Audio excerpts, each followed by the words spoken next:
بسم اللہ الرحمن الرحیم۔ السلام علیکم میرے عزیز دوستو، آج میں اس ویڈیو میں ایک بہت اہم مسئلے پر گفتگو کروں گا۔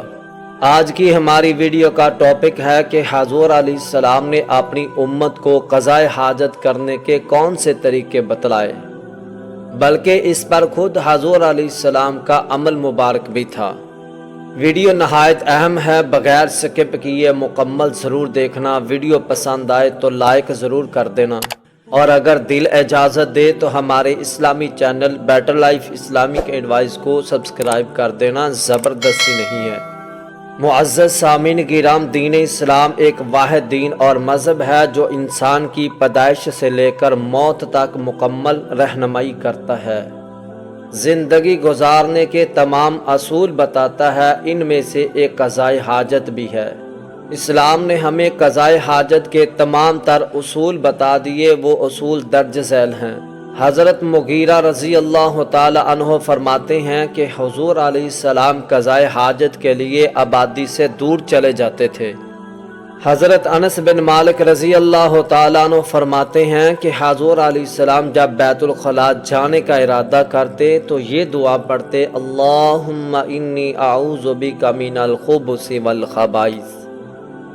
حضرت سلمان فارسی رضی اللہ تعالیٰ عنہ فرماتے ہیں کہ حضور علیہ السلام نے دائیں ہاتھ سے استنجا کرنے سے منع فرمایا، اور صحرا میں 3 ڈھیلوں سے کم میں استنجا نہ کرے، اور گوبر اور ہڈی سے بھی استنجا نہ کرے۔ اسی طرح سیدنا ابو ہریرہ رضی اللہ تعالیٰ عنہ فرماتے ہیں کہ حضور علیہ السلام کا ارشاد غرامی ہے کہ جب تم میں سے کوئی پخانے کے لیے آئے تو قبلہ رخ ہو کر نہ بیٹھے اور نہ قبلہ کی طرف پشت کرے۔ سیدنا عبداللہ بن عمر رضی اللہ تعالی عنہما فرماتے ہیں کہ میں اپنے گھر کی چھت پر چڑھا تو دیکھا کہ حضور علیہ السلام 2 اینٹوں پر بیٹھے ہیں اور آپ کا منہ بیت المقدس کی طرف ہے۔ سیدنا عبداللہ بن عمر رضی اللہ تعالی عنہما فرماتے ہیں کہ حضور علیہ السلام پیشاب کر رہے تھے کہ ایک آدمی نے سلام کیا۔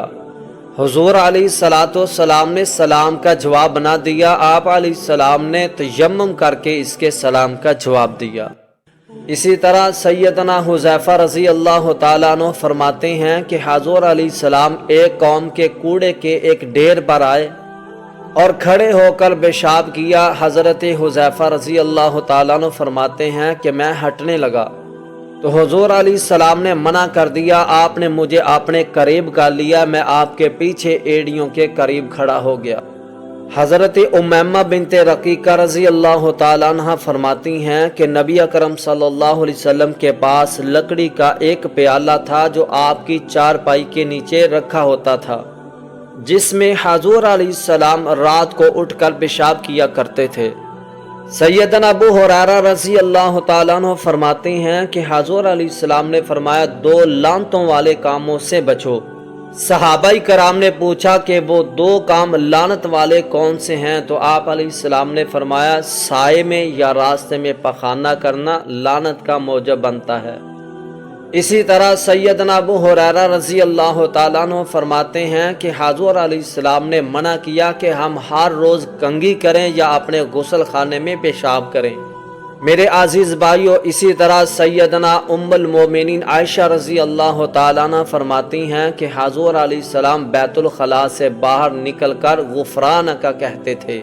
سیدنا ابو قتادہ رضی اللہ تعالیٰ عنہ فرماتے ہیں کہ حضور علیہ السلام نے فرمایا کہ جب تم میں سے کوئی پیشاب کے لیے بیٹھے تو اپنے دائیں ہاتھ سے اپنے عضو تناسل کو نہ چھوئے، یعنی دائیں ہاتھ سے استنجا نہ کرے۔ میرے عزیز بھائیو، سیدنا جابر بن عبداللہ رضی اللہ تعالی عنہما فرماتے ہیں کہ حضور علیہ السلام نے ہڈی یا مینگنی سے استنجا کرنے سے منع فرمایا، اور ایک حدیث میں ہے کہ کوئلے سے استنجا کرنے سے بھی منع فرمایا۔ حضرت انس بن مالک رضی اللہ تعالیٰ عنہ فرماتے ہیں کہ حضور علیہ السلام نے ایک باغ میں لوٹے کے پانی سے استنجا فرمایا۔ میرے عزیز بھائیو، یہ بات ذہن نشین کر لیں کہ یہ سب روایات بالکل صحیح سند کے ساتھ ہیں۔ ہمیں بھی حضور علیہ السلام کے بتائے ہوئے طریقوں کو اپناتے ہوئے استنجا کرنا چاہیے۔ اللہ ہمیں عمل کرنے کی توفیق عنایت فرمائے۔ ویڈیو پسند آئے تو لائک ضرور کر دینا، اگر سمجھ نہ آئے تو کمنٹ کر کے ضرور بتانا، انشاءاللہ مکمل رہنمائی کی جائے گی۔ شکریہ۔